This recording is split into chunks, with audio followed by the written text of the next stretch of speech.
waxaan halkan soo fadhiistay maanta inaan dadka Soomaaliyeed la wadaago nidaamka maaliyadda iyo dhaqaaluhu halka uu marayo waxaanay daba socotaa arrimihii awalba aan isaga iman jirnay wasiirkaaga maaliyadda la kulan oo ahaa inaan iswareysano anigu waxaan isleeyahay dadku waxay Soomaalidu tiraahdaa dadku hadalka ayay isku afkartaan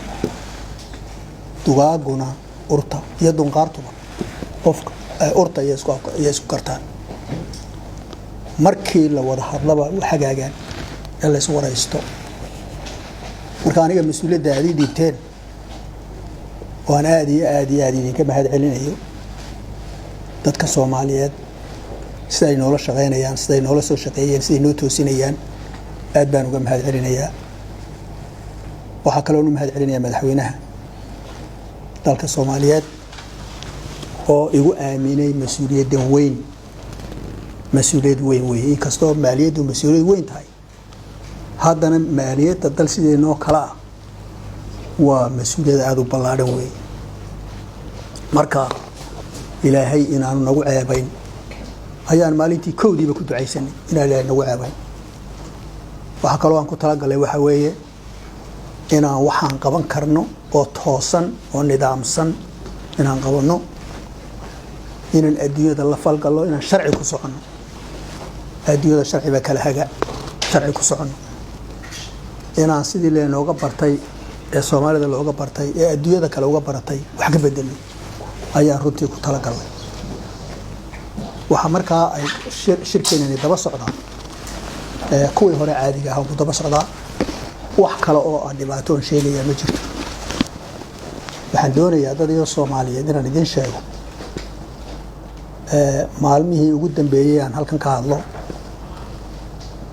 waxa jirtay maalin aan idhi sagxadaan taaganahay oo aan dad Soomaaliyeed la hadlayay oo aan calooshayda u soo xaaday oo aan ku idhi iyagoo marka hore iga codsaday inaan la hadlo inaan ku idhi wax badan ma hayneen caawiya mushkilad taasi ma laha oo waxba la isweydiin karaa waxaan si la yaabay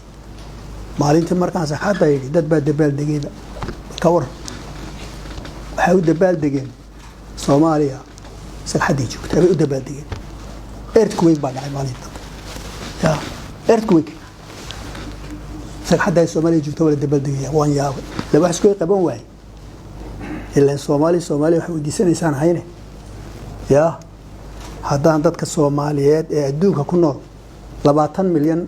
20% of them ay min dollar bixiyaan ayaan isii 10 milyan baa leeyahay maaragtay iyo wax ku dhow lacag baa leeyahay saasana yaan meesha soo fadhiisto wixii markaa jiray oo baan sheegay ma wala dabaaldiga waan yaabay marka maanta waxaan idin sheegayaa dad iyo Soomaaliyeed oo ku soo horeysiinaya ilaahay waa noo roon yahay ayadoo ay runtu tahay inaan doorasho galay doorasho aad jiidashadu badan tahay aan galay haddana ilaahay waa noo roon yahay oo waa naga wari wixii loo baahnaa bixinayna waxaad ogtihiin maaliyadda iyo siyaasaddu waa laba wada socdo weey hadday siyaasaddu baydhana dhaqaaluhu wax xumaanaya haddii dhaqaaluhu adag yahay siyaasaddu way hagaagi kartaa hadduu dhaqaaluhu wanaagsan yahay marka intaa siyaasad laga shaqeynayo runtii anagu waxaan ka shaqeynay in aqalku deganaado deganaanta qoysku waxa weeye mushaarada 30 milyan ee bil walba la bixinayo Muqdisho gelaya ee dadku ku tashanayaan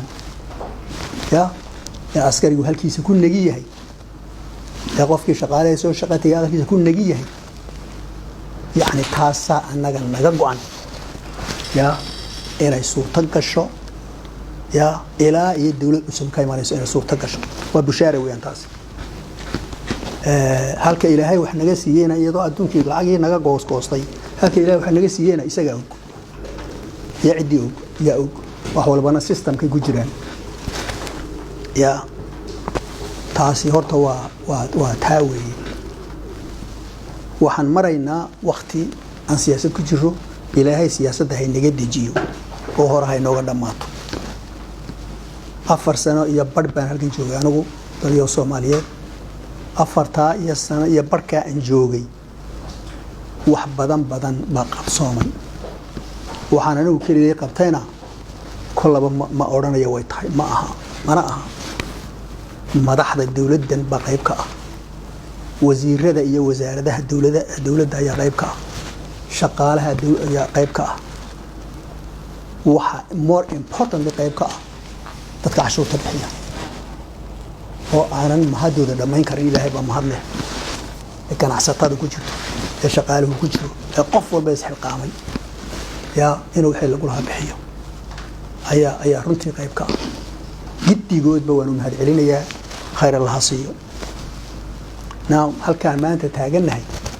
maalinta aan halkan imi wax badan baa inaga sii ahaa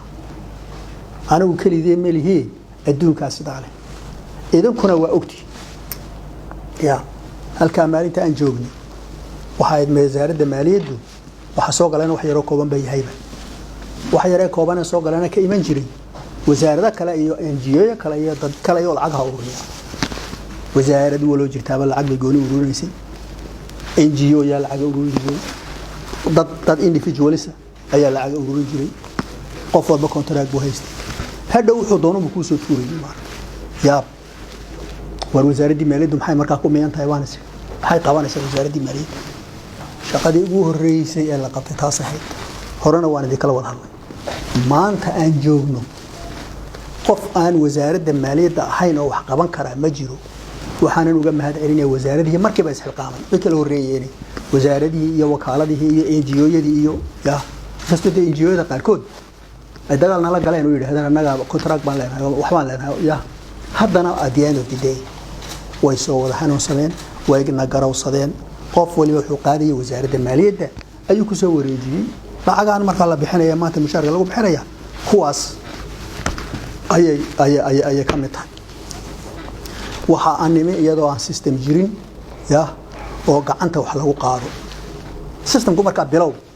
yahay baa nimi maanta wax la qaado iyo wax la bixiyo oo aan systemku ku jirin ma jiro isla maalintaas lagu soo print gareyn lagu siin adduunkana waxaan ognahay anagu aan goosanay inay la ogaadaan wixii soo galana hanala ogaadaan haday fool timaado guud qarsimaadhay hadii taa la nagu aaminayo hanala ogaadaan ilaa waa la leeyahay ogaad xol naga qaado sirina meesha ma jirto maanta $100 bay soo galay halkaana way ku baxayaan cid waliba ha ogaado madaxweynuhu ha ogaado prime minister ha ogaado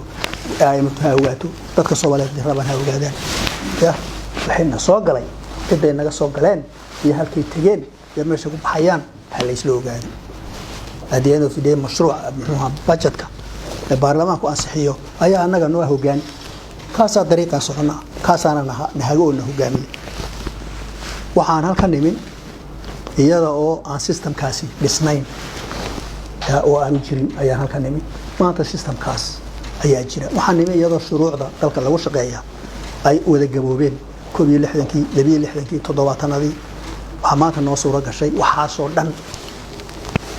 in la habeeyay oo la hagaajiyay oo dib loo qoray oo dib loo habeeyay oo adduunku nagala shaqeeyay ayaa nimi oo maanta ay falgal yihiin oo adduunka la falgaleen baa nimi wali qaar baa haray laakiin intoodii badnay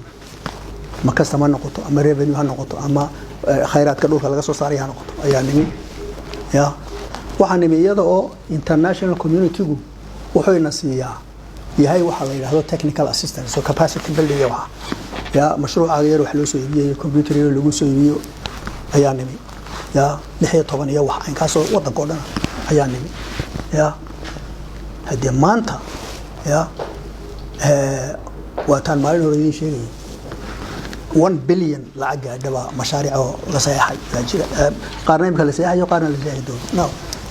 inaan khalad fahantaan ma doonayo yani idin sharaxo 1 billion kaas inaan khalad la fahmo مشاريع ويان ومشاريع بيو ومشاريع تعلينتا ومشاريع تمرتا ومشاريع جديدك مشاريع دالك هورو لوغو ماي وهورو مرين ويان budget support ما كب ميزانية ما يا ومشاعر مركا مشروعه لعكتيسي يوحي لو قبل لها وضع الصعداء هي الكادات قطع لعكتي والهي وكونتراك راسي